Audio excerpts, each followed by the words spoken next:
Hello, and thanks for joining me. Well, this is my Logan lathe. I've had it for quite a while. And it's got a pan built into the bottom of the, underneath the lathe there. And it catches chips and oil drips. And kind of keeps my floor clean, especially with the oil. And anyway, I rebuilt a South Bend 11 lathe, and it doesn't have a pan like this. And that's what we're going to do today. We're going to put a pan underneath my South Bend 11. Kinda, anyway. Anyway, I'll show you what I mean. Here's what I got so far.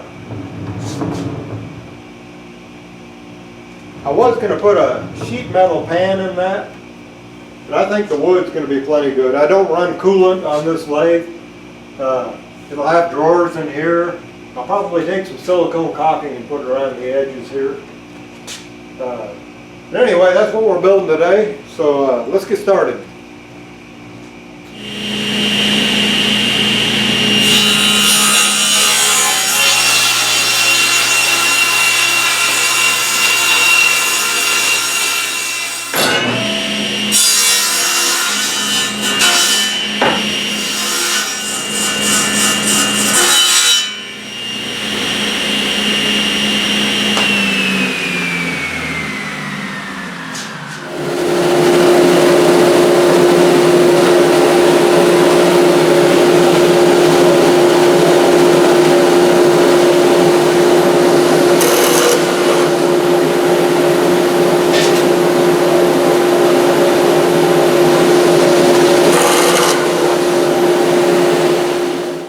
What I'm doing here is piecing together a piece of plywood.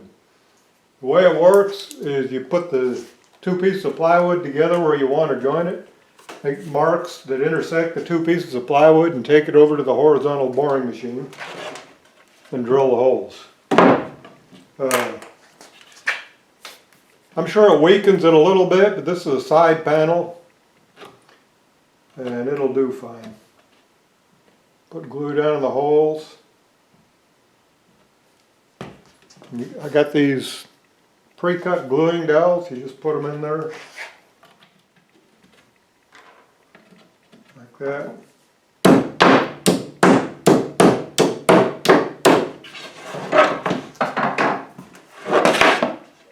Do the same thing on this end. Got to make sure and get down in the holes.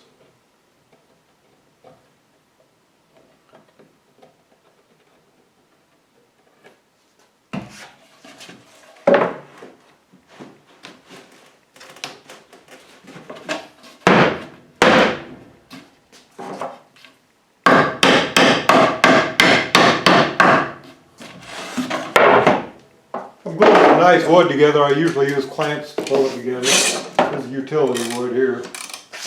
But I still want to make sure it comes all the way together.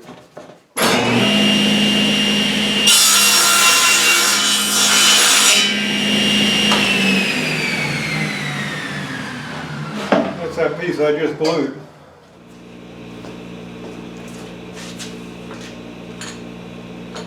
These clamps work pretty good like a third hand. Keeps things from falling over.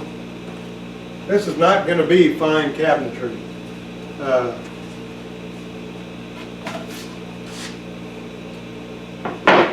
I'm going to just use butt joints. You know, if I was building kitchen cabinets, I'd use dados, but this is going to be plenty strong for what I'm doing.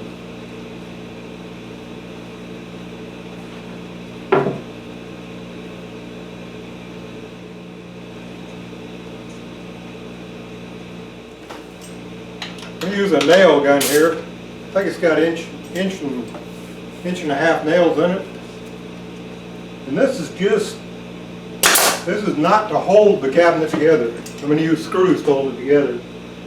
These are act like alignment pins. So that when I'm screwing it together, everything will stay put. Now I'm using drywall screws.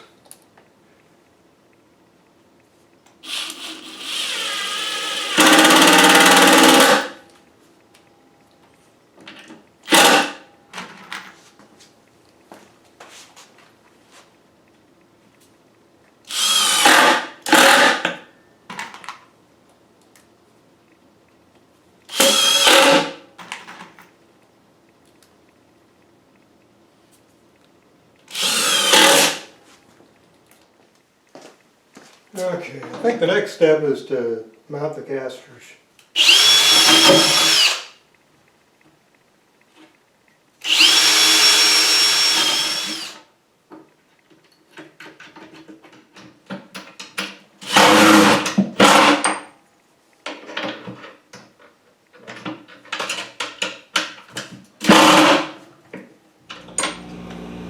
Okay, here's what I'm going to do. This cabinet's going to slide under there like that. But I'm going to make the top go on there like this.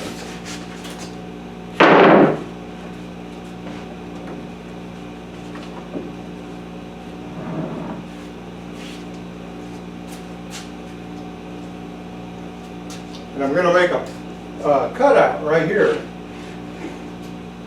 and right here so that it slides under there, and then when oil drips out, it'll drip on from this cover and from my quick change and from here. All the oil that drips down won't be dripping on the floor. And I think I got a friend that does sheet metal work. I'm going to have him cut out a pan to that contour. So now, I wish it was just a hair longer, but this, it usually drips on the inside of this cover, so that should be adequate. Okay, we'll cut it out and we'll try it.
Yeah, kind of tripping over the cabinet when you're working on the lathe. Yeah, I like that.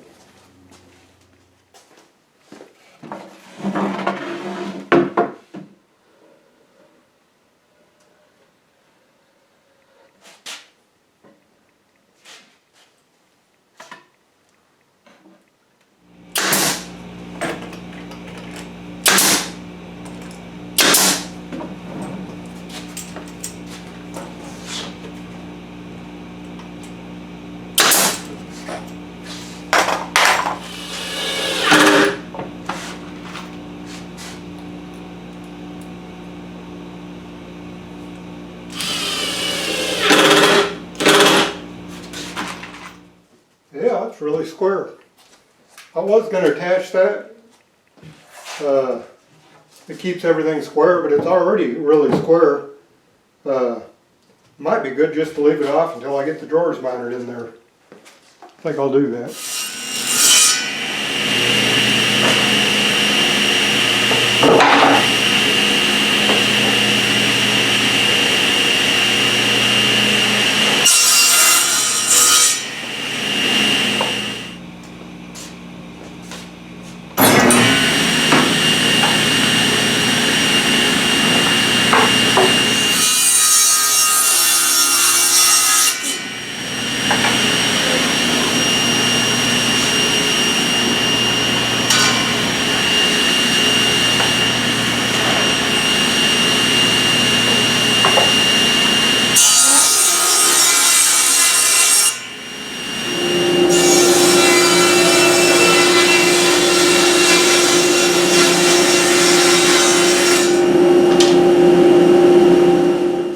Getting ready to remove this splitter on here.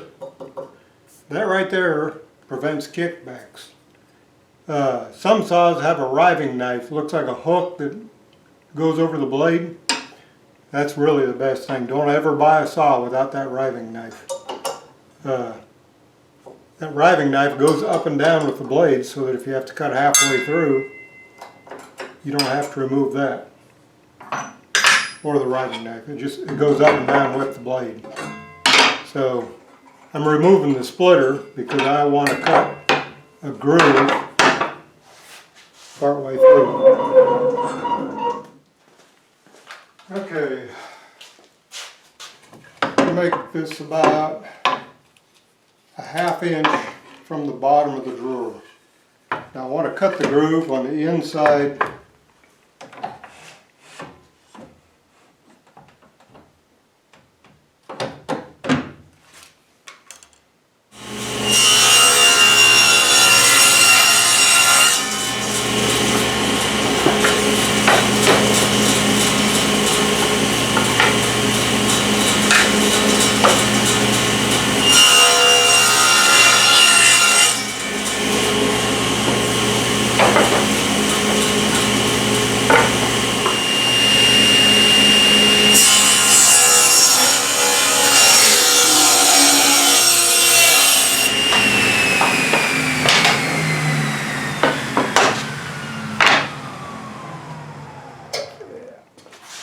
Okay, this is always kind of a pain. There's probably a proper procedure for installing drawers. I don't know what that is, but this is not it. It's kind of my own design, working with what I got anyway.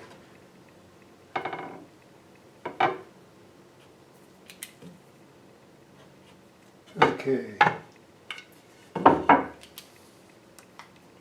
That's the sides of the drawer, where they're going to be. There's the drawer slides. Except I got that upside down. Don't make any difference, huh? Like that. So what I'm going to do is notch that out.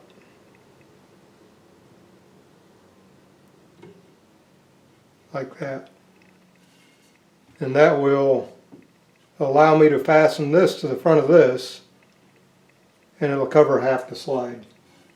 See how it's about a ½ inch back? I'll make this an 1/8 inch, and it'll cover up half of that slide.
Okay, I got the drawers sitting in here, and I think I trust my eye on these gaps better than I do the tape measure. What I'm going to do, I'm going to make the drawer slides 1 inch above the bottom of the drawer on every drawer. So what I'll do is take a mark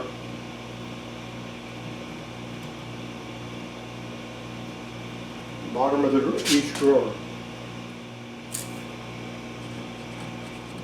Then I'll mount the drawer slide 1 inch up from the bottom there and 1 inch up on the side of the drawers. Maybe it'll work. It should.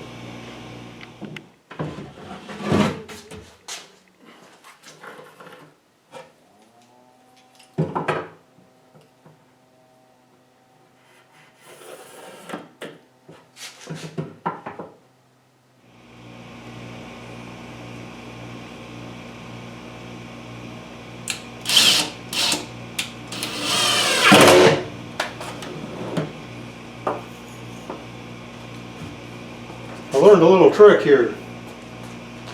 You put the drill in reverse and you can move the screw around to the center of the hole, put it forward, and then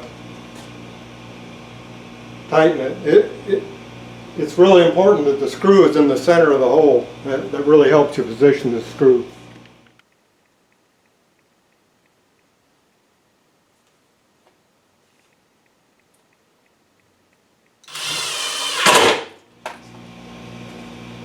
I had a marking gauge at one time. Didn't hardly ever use it. I guess maybe I got rid of it. I don't know. Can't find it. This will work.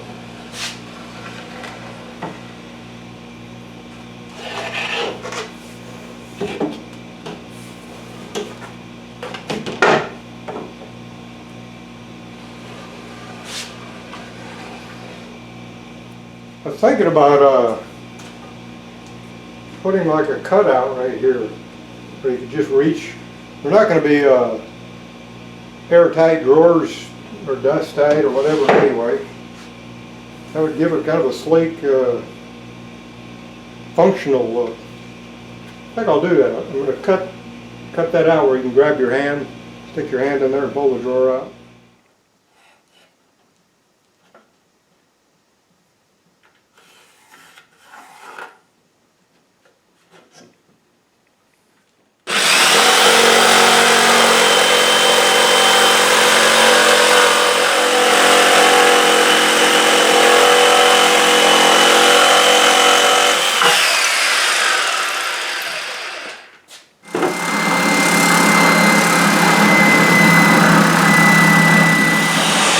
Super tip of the day. Vacuum cleaner on a random orbit sander makes it fan twice as fast.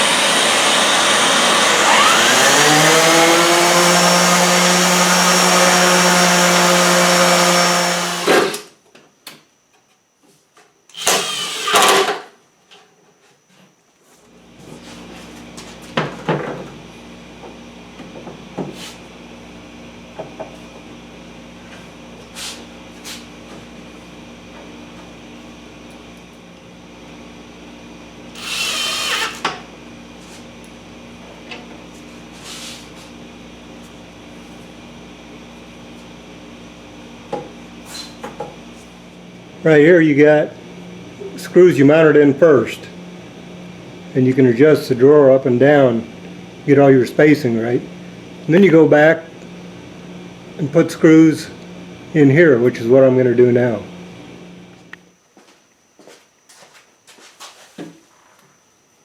Well, I like it. I got some sanding to do, and I need to pull it out from under here before this thing drips oil on it. But I was thinking I was going to put a sheet metal pan here, but I'm wondering if I could just put a piece of wood trim there and give it about 3 coats of industrial enamel. And I mean, I'm not going to use coolant on this lathe, but it's going to have plenty of oil and chips dropping in here. As long as it's not coolant, I think it might be all right. Thought I'd paint the wood and then put a clear finish on the oak.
Fitting between two pieces of wood like that's always a hassle. You don't want to sit it in there like that because the diagonal will make it a little bit off. You stick a piece of wood under there just a little bit shorter, you can do like that. Then you use a scribe to mark the wood, and just mark it with a pen where you can see it better. You can cut it off there and it'll fit perfect.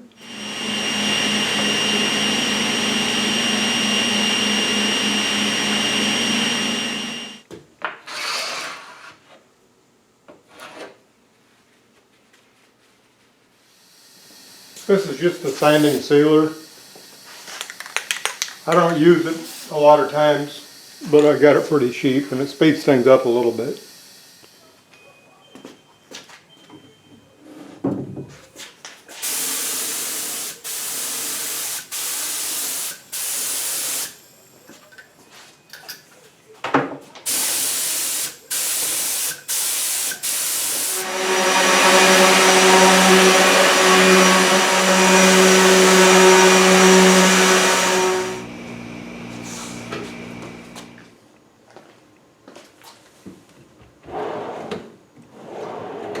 Well, there it is.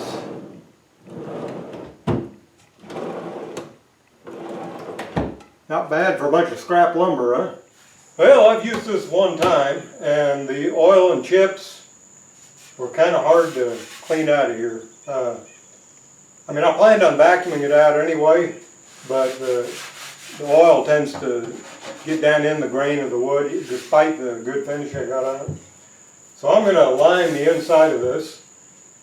And I got this kind of Formica type material. It's actually red fiberglass. Formica would probably work just as well. And I'm going to attempt to cut it out to lay in there and then put a bead of silicone caulking around the edges, stop it from getting underneath it. And I think that'll make it a whole lot easier to clean out, and it'll look pretty good too.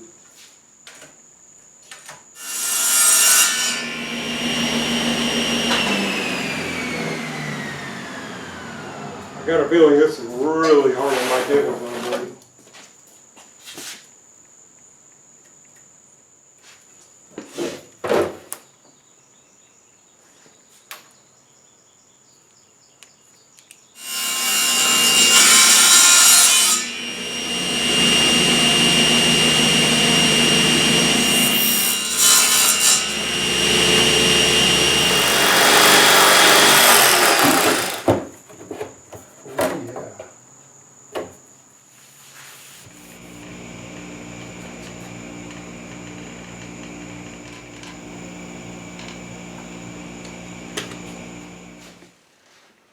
Well, that about wraps it up. I'm really pleased with the way this red looks, and I'm sure it'll be way more durable than the wood. Maybe I'll keep some of the oil and chips off the floor. It's a fairly complicated build, but the hardest part was the drawers. Putting those drawer slides on and all the joinery in the drawers. It was a whole lot of work, but I think it's worthwhile. But anyway, that wraps it up, and thanks for joining me. Be sure and subscribe.